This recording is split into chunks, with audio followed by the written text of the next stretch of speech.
वकीलों की हड़ताल से फिर टली कैसीनो मामले की सुनवाई। होटल हारमनी इन में पकड़ा गया था कैसीनो चलता हुआ। नवीन अरोड़ा सहित 8 लोग हैं अंतरिम जमानत पर। मेरठ में होटल हारमनी इन मामले में आज भी वकीलों की हड़ताल के चलते कोर्ट में सुनवाई नहीं हुई। अब इस मामले में न्यायालय द्वारा तय अग्रिम तिथि पर सुनवाई होगी, जिसके चलते इस मामले में कार्रवाई लगातार पिछड़ती जा रही है। वहीं अब पुलिस कार्रवाई को लेकर भी सवाल उठना शुरू हो गए हैं। होटल हारमनी इन में पकड़े गए कैसीनो में सीसीटीवी फुटेज के आधार पर पुलिस ने 32 लोगों को चिन्हित किया था, जबकि फरार 7 आरोपियों ने अग्रिम जमानत के लिए कोर्ट में अर्जी दी थी। यहां अमीरजादे जुआ खेल रहे थे, जबकि अर्धनग्न हालत में मुंबई और दिल्ली की मॉडल्स डांस कर रही थीं और साथ ही शराब परोसी जा रही थी।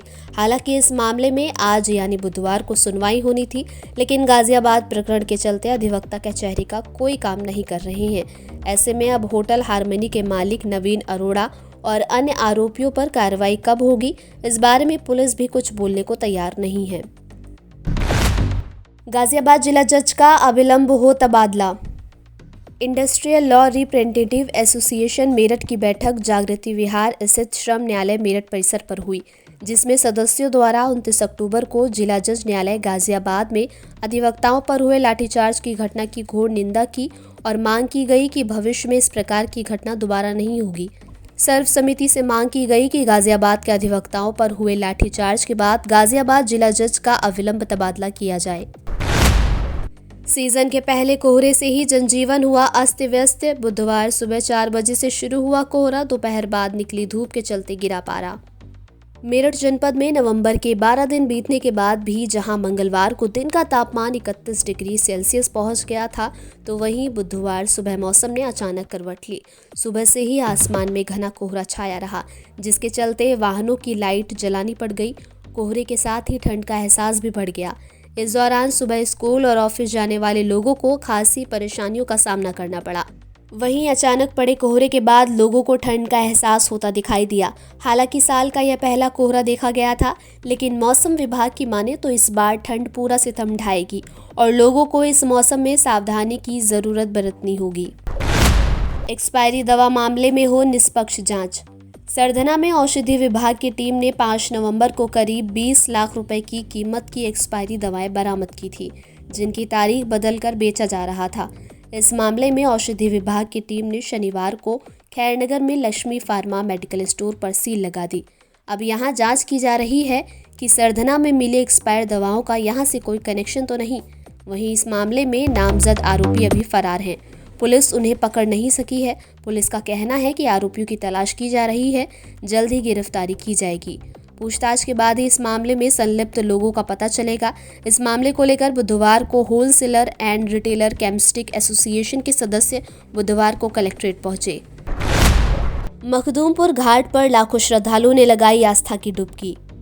क्षेत्र के मखदूमपुर गंगा घाट पर लगने वाले कार्तिक पूर्णिमा मेले में आस्था के चलते दूर दराज के लाखों श्रद्धालु इस मेले में पहुंचते हैं और 5 दिनों तक गंगा किनारे पर अपने परिवार के साथ रहकर अपने पूर्वजों की मोक्ष की कामना से गंगा पूजन कर दीपदान करते हैं। धीरे धीरे मेला अपने चरम पर बढ़ रहा है। करीब 4 किलोमीटर के क्षेत्रफल में फैले मेले में हर रोज नई नई गतिविधियां देखने को मिल रही हैं। एक और युवा टोली गंगा किनारों पर मस्ती करती देखी जा रही है, तो वहीं छोटे बच्चे गंगा के रेत में अठखेलियां कर रहे हैं। भराला मार्ग के सामने पलटी बस, मची चीख पुकार। टोल शुल्क बचाने के लालच में खतरे में डाली दर्जनों बारातियों की जान। मौसम बदलाव के चलते सर्दी के प्रारंभ में गंगा त्रयोदशी के दिन दिल्ली दून हाईवे को जोड़ने वाले गंगानगर रजवाहा मार्ग पर बुधवार की सुबह भराला मार्ग के सामने बारातियों से भरी एक चलती बस कोहरे के चलते रजवाहे में गिरकर पलटी। चालक बागपत के दत्तनगर से बारात लेकर वापस देहरादून लौट रहा था। हादसे के दौरान सवारियों में चीख पुकार मच गई। राहगीरों ने बस के आगे और पीछे के शीशे उखाड़कर सवारियों को बाहर निकालते हुए पुलिस को सूचना दी। चालक बस छोड़कर मौके से फरार हो गया। मौके पर पहुंची पुलिस ने टोल एम्बुलेंस और पुलिस गाड़ी से घायलों को मोदीपुरम के अस्पताल में भर्ती कराया। पुलिस ने मामूली रूप से घायल बारातियों को दूसरी बस में बैठाकर भिजवाया। अखिलेश यादव ने सीसामऊ में एक जनसभा को किया संबोधित। कानपुर के सीसामऊ में समाजवादी पार्टी प्रमुख अखिलेश यादव ने एक जनसभा को संबोधित करते हुए कहा, सुप्रीम कोर्ट ने इस भाजपा सरकार का प्रतीक बन चुके बुलडोजर के खिलाफ टिप्पणी की है। सरकार के खिलाफ इस फैसले के लिए मैं सुप्रीम कोर्ट को धन्यवाद देता हूं। अभी जब हम और आप लोग इस जनसभा में खड़े हैं, बैठे हैं, उससे आने से पहले आपको सबको पता होगा कि सुप्रीम कोर्ट ने क्या टिप्पणी की है और इस सरकार का जो बुलडोजर प्रतीक बन गया था उसके खिलाफ जो टिप्पणी की है और सुप्रीम कोर्ट में जो लाइनें रखी गई हैं, वहां के जज साहब जो उन्होंने पढ़ा लाइनों को और जो बोला कोर्ट में, वो कोई भी लोकतंत्र में जो फैसला आया है उसको स्वीकार करेगा, उसको बधाई देगा। मैं इस मौके पर जो सुप्रीम कोर्ट का फैसला आया है सरकार के खिलाफ, उसका धन्यवाद देता हूं, बधाई देता हूं। और वो जो लाइनें पढ़ी उन्होंने, जिस तरीके से घर तोड़ा गया था बुलडोजर से, उसके खिलाफ कोर्ट में गए और उसके बाद जो जजमेंट आया है, ऐसे कम फैसले होते हैं जहां पर सरकार को जुर्माना देना पड़ता है। क्या कोई सोच सकता है कि सुप्रीम कोर्ट ने सरकार पर 25 लाख का जुर्माना लगाया है? न केवल जुर्माना लगाया है बल्कि ऐसे दोषी अधिकारियों के खिलाफ कार्रवाई करने के लिए भी कहा है जिन्होंने बुलडोजर चला करके किसी का घर तोड़ने का काम किया है। जो घर तोड़ना जानते हैं उनसे क्या उम्मीद करोगे आप? जो घर तोड़ने में सेकंड न लेते हो उनसे क्या उम्मीद करते हो? कम से कम आज के बाद उनका बुलडोजर हमेशा हमेशा के लिए खड़ा हो जाएगा गैराज में। अब किसी गरीब का घर नहीं टूटेगा। और जो फैसला देते समय पढ़ा उन्होंने अपनी लाइनें, अपना घर हो, अपना आंगन हो। उन्होंने एक व्यक्ति के बारे में लिखा कि अगर जो व्यक्ति अपने जीवन भर में कोशिश करता है कि घर बना ले, उसके लिए जो लाइनें पढ़ी गई कोर्ट में, अपना घर हो, अपना आंगन हो, इस ख्वाब में हर कोई जीता है। इंसान के दिल को ये चाहत है कि एक घर का सपना कभी न छूटे।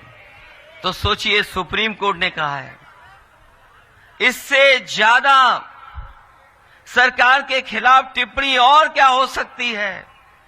ये बात मैं इसलिए कह रहा हूं और ये लाइनें मैं इसलिए पढ़ रहा हूं, हमें पूरा भरोसा है न्यायालय पर। एक दिन हमारे आपके विधायक रिहा होकर के आपके बीच में आएंगे और जो पहले जिस तरीके से काम करते थे उसी तरीके से काम करेंगे। बुलडोजर एक्शन पर सुप्रीम कोर्ट सख्त। सुप्रीम कोर्ट ने कहा कि राज्य और उसके अधिकारी मनमाने कदम नहीं उठा सकते। सुप्रीम कोर्ट ने कहा कि कार्यपालिका किसी व्यक्ति को दोषी घोषित नहीं कर सकती और न ही वह न्यायाधीश बनकर किसी आरोपी व्यक्ति की संपत्ति को ध्वस्त करने का फैसला कर सकती है। पीएम मोदी ने देवघर में एक जनसभा को किया संबोधित। झारखंड के देवघर में प्रधानमंत्री नरेंद्र मोदी ने बुधवार को जनसभा को संबोधित करते हुए कहा, झारखंड में पहले चरण का मतदान हो रहा है। रोटी, बेटी और माटी को बचाने का संकल्प आज हर बूथ पर दिख रहा है। भाजपा ने नारी शक्ति और नौजवानों के भविष्य के लिए जो गारंटियां दी है, उनके प्रति भारी समर्थन दिख रहा है। हमारा ये संथाल का क्षेत्र भी इस बार नया इतिहास रचने के लिए तैयार है। संथाल में इस बार जेएमएम कांग्रेस का सुपड़ा साफ होना तय है। अमित शाह ने महाराष्ट्र के धुले में एक जनसभा को किया संबोधित। केंद्रीय गृह मंत्री अमित शाह ने महाराष्ट्र के धुले में बुधवार को एक जनसभा को संबोधित किया। उन्होंने कहा, महायुति का मतलब है विकास और अघाड़ी, महाविकास अघाड़ी का मतलब है विनाश। आपको यह तय करना है कि विकास करने वालों को सत्ता में लाना है या विनाश करने वालों को। महायुति का मतलब ही है विकास और अघाड़ी का मतलब है विनाश। आपको तय करना है विकास करने वालों को लाना है या विनाश करने वालों को। भाइयों बहनों, मैं आज इस मंच से राहुल बाबा और शरद पवार जी को पूछना चाहता हूं, 10 साल तक आपकी सरकार चली, केंद्र में 2004 से 14 तक महाराष्ट्र को कितना रुपया दिया? भाइयों बहनों, 10 साल तक इनकी सरकार चली, सिर्फ 1,91,000 करोड़ रुपया दिया, सिर्फ 1,91,000।